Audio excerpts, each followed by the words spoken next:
तौहीद के नाम पर जोड़ दिया है। उस रिश्ते की बुनियाद पर तुमसे कह रहा हूं कि आपको तब्दीली लाना पड़ेगा अपने आप में। और अल्लाह ने फरमा दिया कुरान में कि अल्लाह उन लोगों को कभी नहीं बदलता जो अपने आप को बदलना नहीं चाहते। आप अगर बदलेंगे, अपनी पार्टी को मुत्तहिद होकर मजबूत करेंगे तो इंशाअल्लाह ताला उत्तर प्रदेश में एक तारीख रकम करेंगे। मुझे मालूम कि मेरी आज के इस तकरीर के बाद ये जो सेकुलर लिबरल जो कहते हैं, ना सेकुलर है ना लिबरल है, ये तमाम के तमाम गुलाम हैं जो अपना ईमान बेचकर जमीन फरोशी करते रहते दिन रात। ये लोग अब कहेंगे देखो ओवैसी कानपुर को आया और कानपुर को आकर वो आपके वोट को तोड़ना चाहेगा। उत्तर प्रदेश में अब चल रहा है कि पूरे मुसलमान एक होकर वोट दो। मैं भी कह रहा हूं कि एक होकर वोट दो, मगर किसको वोट दो? एक होकर किसको वोट देंगे बताओ? क्या तुम समाजवादी पार्टी को एक होकर वोट दोगे? क्या तुम एक होकर बीएसपी को वोट दोगे? क्या तुम एक होकर कांग्रेस को वोट दोगे?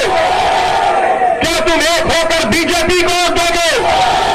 तो फिर किसको वोट दोगे? नहीं, आप मुझे नहीं अपने आप को वोट देंगे इस बार इंशाअल्लाह ताला। इस बार आप अपने आप को वोट देंगे अपने मुस्तकबिल के लिए, अपने बच्चों के रोशन मुस्तकबिल के लिए। अब ये बात आप समझिए कि अब शाम से शुरू हो जाएगा टीवी पर, शाम के 6 बजे 9 बजे 10 बजे हमारा निकाह करने तैयार हो जाते हैं। ओवैसी का उत्तर प्रदेश के चुनाव में एक और भड़काऊ भाषण। अच्छा, बुलाते किसको है? कांग्रेस को बुलाते, समाजवादी को, बीएसपी को, बीजेपी को बुलाकर मजलिस के आदमी को बिठाकर पूछते ये मुस्लिम वोट की क्या बात कर रहे हैं? तो पूरे बीजेपी, एसपी, कांग्रेस सब मिलके बोलते ना ना ना, ये इस तरह की फिरका परस्ती की बात, कम्युनिज्म की बात नहीं करनी चाहिए थी ओवैसी को। मैं ये कह रहा हूं कि तुम क्यों नहीं खुल के कहते? तुम क्यों नहीं कहते, चाहे बीजेपी हो, बीएसपी हो, कांग्रेस हो, एसपी हो, कि हिंदू भी मिलकर वोट दो? बोल है, क्यों नहीं बोलते? नहीं बोलेंगे वहां पर, इसलिए नहीं बोलेंगे कि डरते हैं बोलने के लिए। असदुद्दीन ओवैसी सिर्फ अल्लाह से डरता है, सच बयान कर रहा है आपके सामने। सुनिए, कानपुर के पार्लियामेंट के इलेक्शन में कौन जीता? यहां से कौन जीता? सांसद कौन सी पार्टी का है? डरिए मत, जोर से बोलिए। क्या आपने उसको वोट दिया? क्या आप किसी को जानते कानपुर में मुसलमान ने वोट दिया? क्या आप किसी उत्तर प्रदेश में किसी मुसलमान को जानते जिसने मोदी और योगी को वोट दिया? फिर कैसे जीता? कैसे जीता? फिर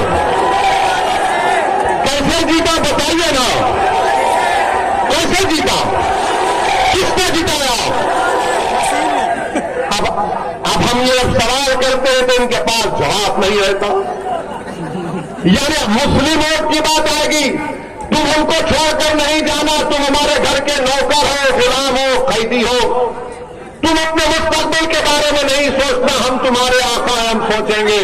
मगर जहां पर हमारे हिंदू भाइयों के वोट का मामला आएगा, हमारे ब्राह्मण भाइयों के वोट का मामला आएगा, यादव भाइयों के वोट का मामला आएगा, ठाकुरों के वोट का मामला आएगा, जाट के वोट का मामला आएगा और अदर बैकवर्ड क्लास के वोट का मामला आएगा, सब खामोश बैठे रहेंगे। वो नहीं कहते ये बात। आप मेरी बात को याद रखना, जैसे जैसे चुनाव करीब आएगा लोग आएंगे जिसको मैं दल्ले कहता हूं, वो दल्ले आएंगे तुम्हारे दरमियान में जिन्होंने अपना जमीर बेच चुके हैं। और मैं इन दल्लों से कहा हूं मेरे से मुकाबला करो, बहस करो, तुम 10 मिनट नहीं कर सकते मेरे सामने। अब बोलेंगे नहीं नहीं, मिलकर वोट डालो, मिलकर वोट डालो। देखो याद रखो, हम जब बचपने में थे तो हमने कहा कि कहानी में था कि बच्चों को कहा जाता कि सो जाओ, शेर आएगा, फुरा डाकू आएगा, ये आएगा, वो आएगा। मेरे भाई, आपके इस बोलने से क्या हासिल हुआ बताइए? क्या आपने बीजेपी को रोक पाया? आपने वोट नहीं दिया, मुसलमान ने तो बीजेपी को वोट नहीं दिया। 2019-2014 में पूरे मुल्क में, पूरे भारत में खाली 6% मुसलमानों ने बीजेपी को वोट दिया। अब आप बताइए फिर कैसे जीता मोदी? इसका जवाब आपके दिल में है, आपको मालूम है, आपको फैसला करना है। मेरे अजीज दोस्तों और बुजुर्गों, क्या आपको मालूम कि उत्तर प्रदेश में लोकसभा के चुनाव में सपा और बीएसपी मिले तो 75% मुस्लिम वोट इनको मिला।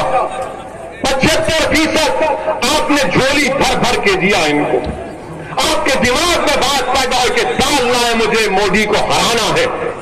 अच्छा किया आपने, मगर हुआ क्या? अखिलेश यादव के घर के 3 लोग हार गए, हारे ना। कांग्रेस पार्टी के राहुल गांधी अमेठी से हार गए, हारे ना। और वो हमको बोल रहे हैं कि हम यहां पर क्या कहा, विजिटर हैं, मेहमान हैं। प्यारे, तुम्हारी मेजबानी मैं करने आया हूं। 15 लोकसभा सीट पर सपा और बीएसपी कामयाब हुए। एक सीट पर मोहतरमा सोनिया गांधी साहबा कामयाब हुई। अब आप सोचिए, 75% आपने वोट दिया तो पूरे उत्तर प्रदेश में ये बीएसपी, सपा, कांग्रेस के 16 लोग जीते, बाकी पर बीजेपी जीत गई। मैं जिम्मेदार हूं इसका। क्या मेरा कैंडिडेट था? क्या मजलिस इत्तेहाद मुस्लिमीन का कोई उम्मीदवार था? फिर कैसे जीते? तो मालूम हुआ कि हमारे हिंदू भाइयों ने 71% हमारे हिंदू भाइयों ने 2019 के पार्लियामेंट के चुनाव में नरेंद्र मोदी को अपना वोट दिया। इसका जवाब दो। जो असदुद्दीन ओवैसी पर इल्जाम लगाते हैं, तुम्हारा इल्जाम झूठ है। कैसे हार गया तुम्हारा राहुल गांधी? किसने हराया राहुल गांधी को? क्या मेरे अजिन्नाथ उनकर अमेठी को जाकर लोगों को बोले? क्या मैंने कान में आईपीएल कुर्सी पर के फूक दिया सबके? फिर कैसे हारा राहुल गांधी बताओ? राहुल गांधी इसलिए हारे क्योंकि उनको मुस्लिम वोट मिला मगर हिंदू वोट नहीं मिला, इसलिए वो हार गए। वो केरला जाकर जीतते, वायनाड क्यों जीतते?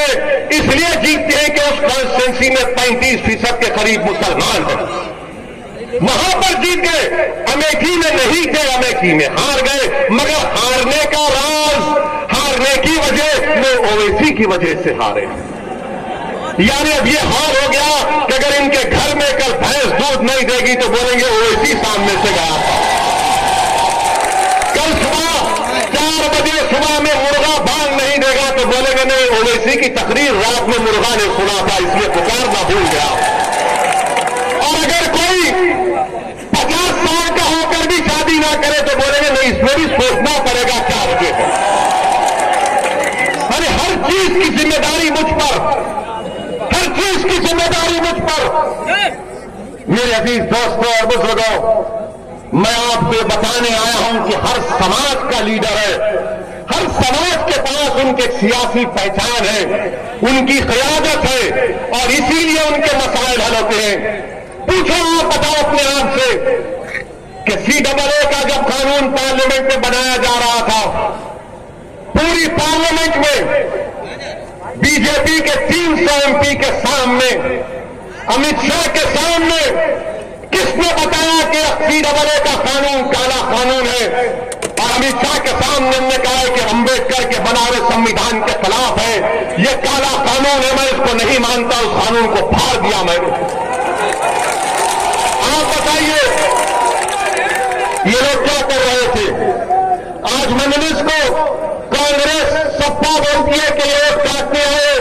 पूछिए इन पार्टियों से कि जब अमित शाह ने 2019 जून या जुलाई में अनलॉफुल एक्टिविटीज प्रिवेंशन एक्ट का कानून का तरमीम करने का बिल लाया और वो कानून क्या कहता है मालूम आपको? दिल्ली में एनआईए का एक इंस्पेक्टर कानपुर के किसी एक बच्चे को टेररिस्ट करार दे सकता है। बगल पर कोई केस आए, उस कानून की तारीफ किसने की? कांग्रेस ने की। उस कांग्रेस की तारीफ, उस कानून की तारीफ समाजवादी पार्टी ने की। उसकी मुखालिफत कौन किया? कौन तरमीमात पेश किया? किसने उस कानून के खिलाफ वोट दिया? और हमने से इत्तेहाद मुस्लिमीन असउद्दीन अवैसी और इम्तियाज जलील है। क्यों किया आपने तारीफ की? क्यों समाजवादी ने और कांग्रेस ने तारीफ की? इनके पास कोई जवाब नहीं है।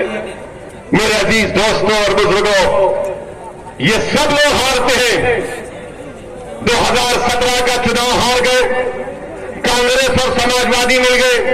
तो एक गाना, क्या गाना था उस वक्त कि यूपी को ये दो लड़के पसंद है।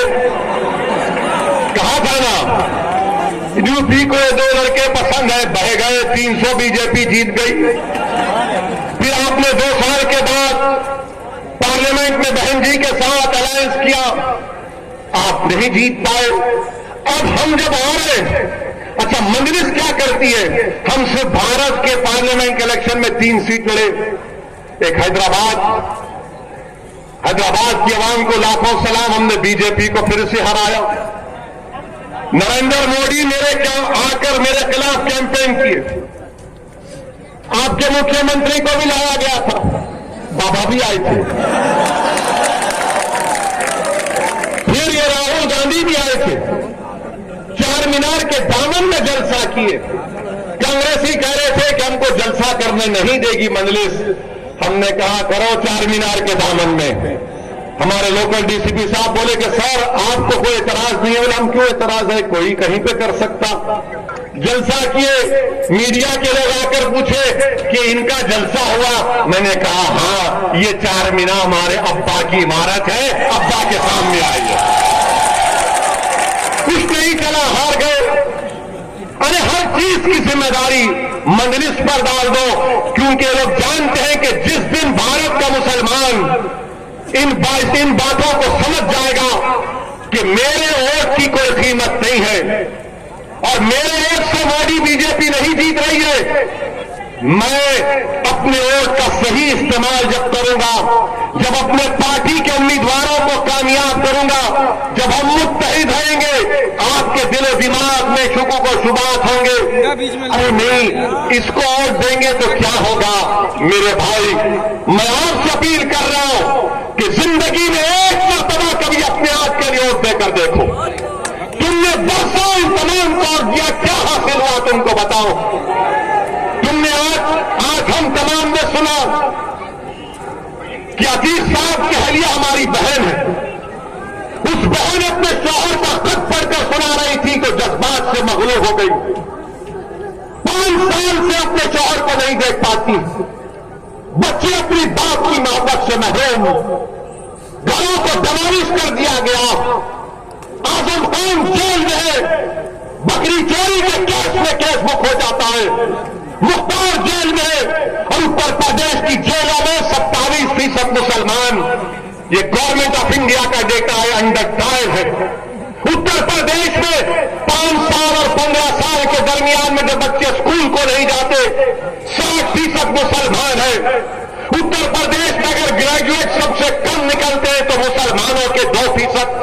बताओ फिर कब उठोगे आप?